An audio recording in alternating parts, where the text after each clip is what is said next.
channel. I'm here to do the spoiler book tag. And this tag is an original tag created by Scott at Gunpowder Fiction Plot. I was tagged by Just Book TV Girl. And there's 9 prompts.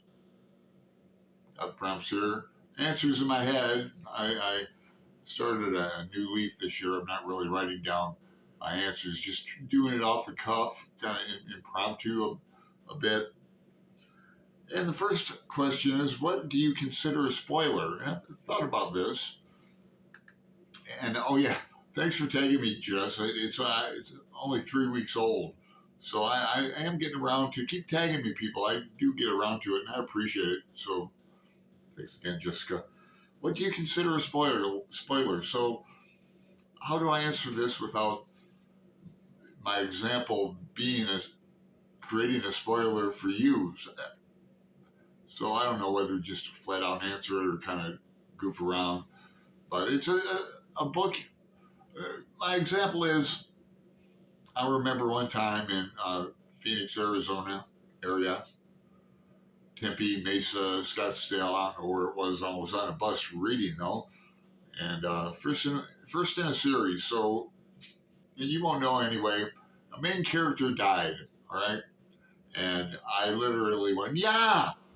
You know, I didn't throw, like kind of throwing my book across the room. Everybody turned around, looked at me. Probably the driver as well. But I said, no, I'm sorry. A long time ago, before cell phones and before we had Walkmans, but so that's if somebody would have told me that, I would have been upset. But now that I've read the series, that character comes back like in a retelling or remembrance or flashback. So like that. 2, does the genre you're reading impact what you consider to be a spoiler? No, because I might use this as an example in another prompt, but Anna Karenina, I had never read that.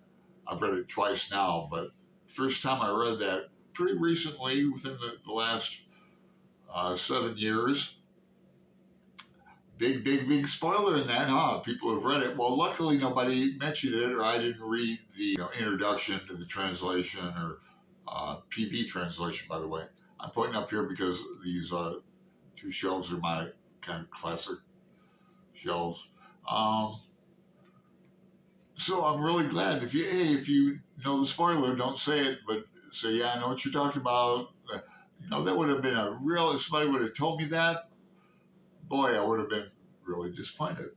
3, all the best bits are in the trailer sometimes. The synopsis can be too detailed. Do you research books prior to reading them, or do you prefer to know nothing about books?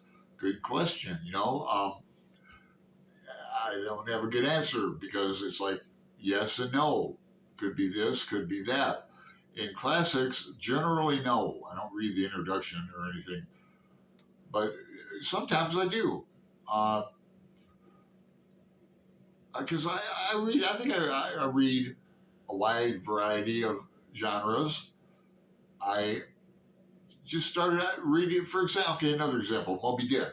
I only read that like for the first time 2 years ago in a group, and knew nothing about Queequeg.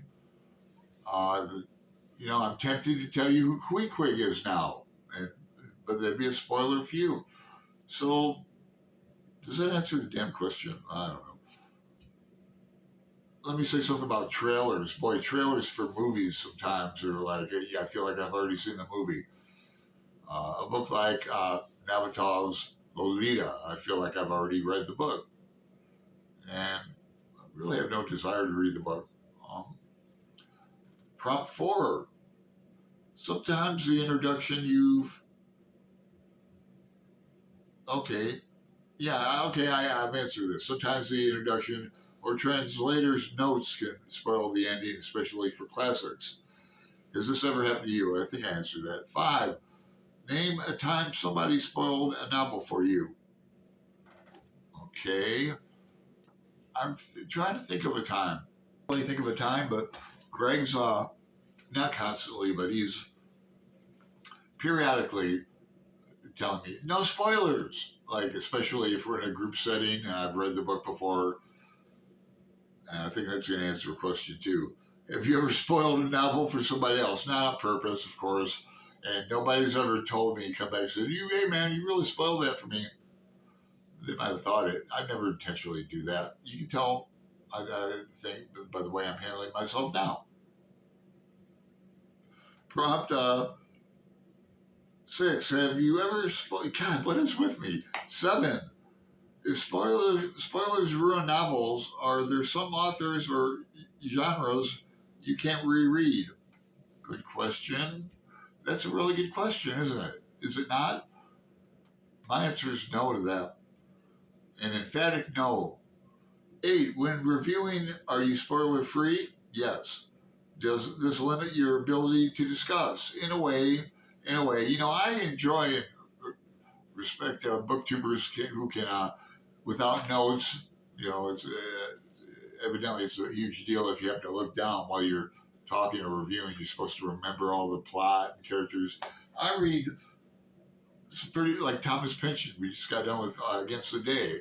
So I think my review of it was the last 25 pages of over 1,000-page novel. But oh man, what was the prompt? I think that answers it. And if you guys watch my reviews, and a couple of you do, and my playlist, I have one from. I just started another book review playlist because it was my old one was up to like 125, so I started a new one. I try to remain totally spoiler free. 9 shout outs. Now I am gonna look. If you're mentioned, please consider doing the tag. MJ at Reading This Life, Flossy at the Grape Jelly Library, Angelia at Read and Reread.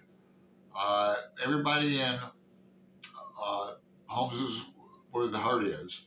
That's Roy at Roy Reads Anything, Jim at Mystery Mayhem, Randy Ray at Literate Texan, Mark at Book Time with Elvis, and Greg at Another Bibliophile Read. So I'd like to thank you for your time. If you're watching this, consider yourself tagged.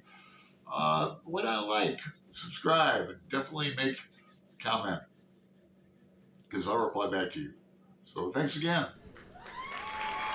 See you at the Monday Night Live show tomorrow. Bye. Ta-ta.